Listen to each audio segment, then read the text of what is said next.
नमस्कार, मी doctor Rahul oncosurgeon आहे. साई संजीवनी hospital च्या माध्यमातून कॅन्सर रुग्णांसाठी 2019 पासून आजतागायत हॉस्पिटलमधून हजारो शस्त्रक्रिया केलेल्या आहेत. 2019च्या आधीही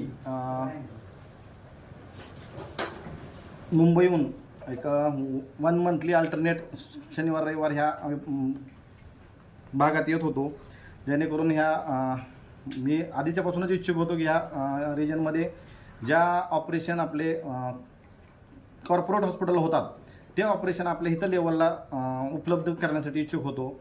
त्या इच्छेनेच 2019 मध्ये साई संजीवनी हॉस्पिटलची आम्ही स्थापना केली.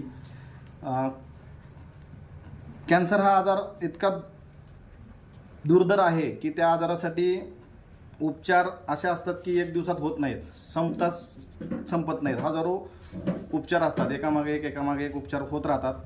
नंतर रिकरन्स असतो.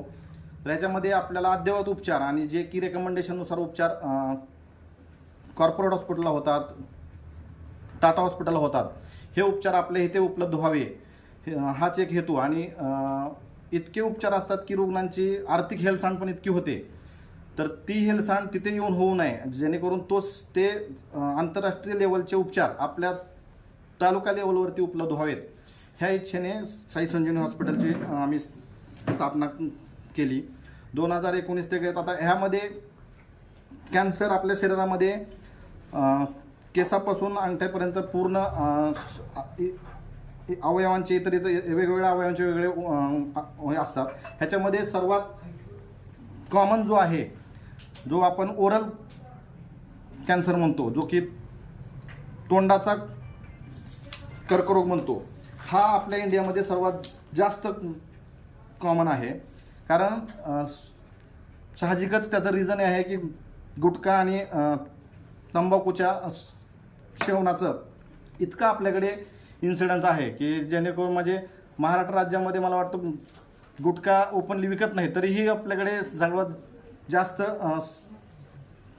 सेवन असून त्यामुळे ओरल कॅन्सरचा इन्सिडन्स सगळ्यात हायेस्ट आहे.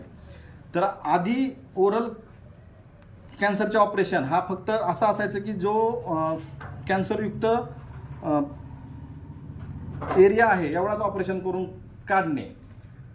आता नवीन पद्धतीमध्ये असं आलेलं आहे की रिकन्स्ट्रक्शन ही एक व्याख्या जी आहे. रिकन्स्ट्रक्शन म्हणजे काय की बाबा कॅन्सर रुग्णांना पण ऑपरेशन नंतर आपण जसं आधी होतो असंच राहण्याची त्यांचाही हक्क आहे. जेणेकरून आधी जसं आपण ह्या साईडचं समजा हाडात आजार असेल, हाड काढल्यानंतर हाडाला हाड रिप्लेसमेंट करत नव्हतो. आत्ताच्या नुसार ऑपरेशननुसार रिकन्स्ट्रक्शन ही व्याख्या अशी आहे की जेणेकरून कॅन्सर रुग्णासाठी एक असं आयुष्य की जे आयुष्य आधी जसे ऑर्गन्स होते असेच ऑर्गन युटिलाइज व्हावे आणि त्यांना खाता यावं. कारण कॅन्सरचा जरी आजार असेल तरी कॅन्सर रुग्णांना पण हक्क आहे की त्यांना आधीच सारखं राहता यावं. आधीच्या काळात एखादा अवयव आपण ज्यावेळेस शस्त्रक्रियेपासून शरीरापासून अवयव वेगळा करत होतो, तर तो जो रॉ एरिया राहत होता तो इतका एक्स्ट्रा असायचा की ते ऑफ करणं म्हणजे नंतर रिकन्स्ट्रक्शन करणं अवघड वाटायचं. पण आता आजच्या ज्या पत्रकार परिषदेचा हेतू आहे की ओरल कॅन्सरसाठी जे आपण रिकन्स्ट्रक्शन ऑपरेशन वापरतो. रिकन्स्ट्रक्शन म्हणजे काय, एखादा अवयव आता पायाचा हाड काढून ओरली इथं हाड लावण्यासाठी, तर त्या हाड लावताना आपण शुद्ध आणि अशुद्ध रक्तवाहिन्या त्या इथल्या शुद्ध आणि अशुद्ध रक्तवाहिन्यांसाठी लावतो. ह्या ऑपरेशनला कमीत कमी 6 तास ते 8 तास लागतात. आणि ह्याच्यामध्ये ऑन्कोसर्जन आणि प्लास्टिक सर्जनचा इन्व्हॉल्व असतो. तर आमचं जी हेडनेक ऑन्कोसर्जरी म्हणजे तोंडाच्या कॅन्सरची मी ज्यावेळेस मुंबईमध्ये होतो त्यावेळेस 2016-17 पासून आजपर्यंत 100च्या वरती आम्ही ऑपरेशन केलेले आहेत ॲज अ टीम म्हणून. तर ते ऑपरेशन आपल्या इथं इनिशियली आम्हाला वाटायचं की अशक्य आहे, ते ऑपरेशन इथं होऊ शकणार नाहीत. कारण ऑपरेशन नंतरचे जे 48 तास असतात ते इतके क्रिटिकल असतात, कारण जे रक्तवाहिन्या लावलेल्या असतात, शुद्ध रक्तवाहिनी, अशुद्ध रक्तवाहिनी, त्या रक्तवाहिनीमध्ये एखादी जरी रक्ताची गुठळी वगैरे आली तर ते संपूर्ण ऑपरेशन शून्यावर येण्याची शक्यता असते. ह्याच्यामुळे ह्या ऑपरेशनसाठी रिस्क घेणं आपल्या सारख्या तालुका लेवलला सहसा कुणी अधिक करायचं नाही. ह्याच्यामुळे इन्स्टिट्यूट लेवलला हे ऑपरेशन व्हायचे. तर माझं एक एम होतं की ते इथं आपल्याकडे ऑपरेशन व्हावेत. आजतागत आम्ही 100च्या वरती ऑपरेशन केलेले आहेत. एका दिवसामध्ये जास्तीत जास्त 2 ऑपरेशन एका ओटीत होऊ शकतात, असा आमचाही अनुभव आहे. तिकडचाही कारण 6 ते 8 तास ऑपरेशन लागतात. पण आमच्यामध्ये तालुका लेवल, आमचा स्टाफ, सर्वांचे आशीर्वाद, ऊर्जा, रुग्णांची इच्छाशक्ती, ह्याच्यामुळे एक दिवस आम्ही असा आला की 8-10 दिवसाआधी एका दिवसात आम्ही सकाळी 10 वाजल्यापासून रात्री 1 वाजेपर्यंत एका दिवसात 3 ऑपरेशन केलेले आहेत. एका ओटीमध्ये, इन्स्टिट्यूटमध्ये पण एका दिवसामध्ये हे ऑपरेशन एवढे होत नाहीत. ते एक आमच्यासाठी एक रेकॉर्डच आहे, जे की ऊर्जा आम्हाला रुग्णांच्या इच्छाशक्तीनुसार पण येते. तर ह्याच्यासाठीच एक आपण जे करतो आहे, तालुका लेवल असून देखील मुंबईच्या लेवलचे उपचार आपल्या इथं आहेत आणि सगळे आज रुग्ण सगळे डिस्चार्ज होत आहेत. सर्व रुग्णांचा यशस्वी पणे ऑपरेशन केलेलं आहे. आमचा जो रेट आहे, इवन फ्री फ्लॅप सर्जरीमध्ये आउट ऑफ 100 2% फेल्युअर रेट हा ॲक्सेप्टेड आहे. पण सिन्स 2018 आत्तापर्यंत आम्ही 100च्या वरती ऑपरेट केले, तर एकही आमचा फेल्युअर रेट नाही आहे. All are accepted. तर ह्याच्यासाठी एक इन्फॉर्मेशन सर्वांच्या पर्यंत यावी की ओरल कॅन्सर जरी असला तरी त्याला ऑपरेशन होऊन, कारण ऑपरेशन हाच एकमेव इलाज असतो ओरल कॅन्सरसाठी. ॲडिशनल रेडिएशन, किमो हे ॲडिशनल उपचार आहेत जेणेकरून नंतर आजार येऊ नये म्हणून. तर हा उपचार आपल्याकडे होतात आणि मुंबईच्या लेवलचे उपचार होतात. आणि जिथे मुंबईला समजा 100 रुपये खर्च येत असेल, तिथं आपल्याकडे जवळजवळ 40 ते 50% इकॉनॉमिकली इथं ह्याच्यामध्ये होऊन जातं. तर हेच इन्फॉर्मेशन सर्वांपर्यंत यावी ह्याच खातर आज पत्रकार परिषद बोलले आहे. सर, आपण आता सांगितलं की आपला जो सक्सेस रेशो आहे तो 100% आहे. येस.